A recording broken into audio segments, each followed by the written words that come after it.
Aimez-vous interagir avec votre communauté? Non, non, je rigole.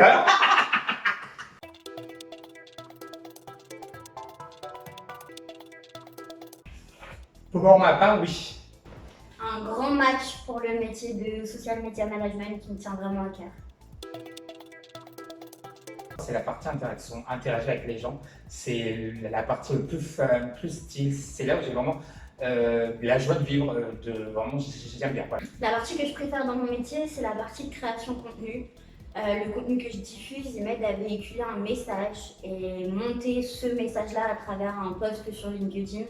Avec un nombre de caractères restreint, ça m'oblige à être impactante et c'est un défi de tous les jours.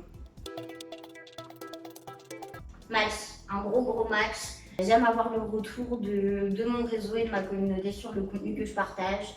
Il y a beaucoup de messages à véhiculer ou beaucoup de bons conseils ou de belles rencontres qui se trouvent sur LinkedIn. C'est en partageant avec les autres qu'on apprend à grandir nous-mêmes et je pense que le meilleur des contenus, s'il n'y a pas une communauté pour le rendre visible ou pour le relayer, il n'a aucun intérêt. Alors je dirais non, mais en fait c'est une blague. J'aime interagir avec ma communauté. J'aime échanger avec eux, voir un peu leur point de vue, leur avis. Et après, le but c'est de débattre. Et je pense que comme Maïs l'a dit, l'interaction c'est quelque chose qui apporte énormément au sein de son réseau. Match. Oui, c'est l'une des particularités du métier de community manager.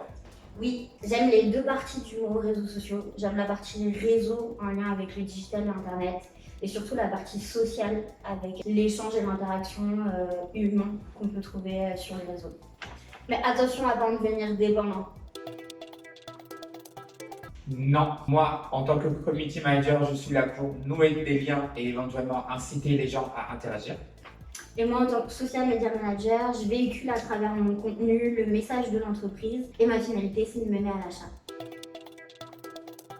Oui, j'aurais dit moi-même mon contenu, je veux apporter ma valeur ajoutée, une plus-value en fait, voilà, j'ai envie de partager ma touche personnelle et j'ai pas forcément envie de faire passer par quelqu'un d'autre. Bon match, encore une fois. Je préfère rédiger mon contenu moi-même parce que je pense que c'est le meilleur moyen de véhiculer son message, de rester complètement authentique et de ne pas avoir cette distinction entre la personne qu'on a sur les réseaux sociaux et la personne qu'on rencontrera physiquement par la suite.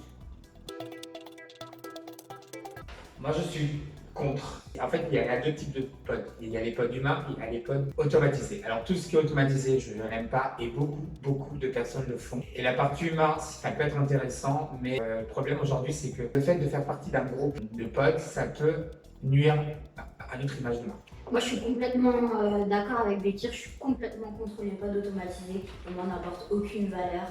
Les likes pour les likes, à mon sens, sur les réseaux, ça sert pas à grand chose. Mais je suis complètement pour les pods humains. C'est des groupes dans lesquels on découvre des personnalités, des métiers ou des façons d'animer son contenu qui ne nous seraient pas forcément venus à l'esprit de nous-mêmes et ça permet de renforcer la notion de social qui est présente dans nos réseaux sociaux. Cette petite vidéo sur community management et social media management vous aura plu. Et j'espère que vous aurez appris pas mal de choses et que vous aurez quand même vu que nous sommes deux métiers différentiels mais complémentaires à la fois. À bientôt!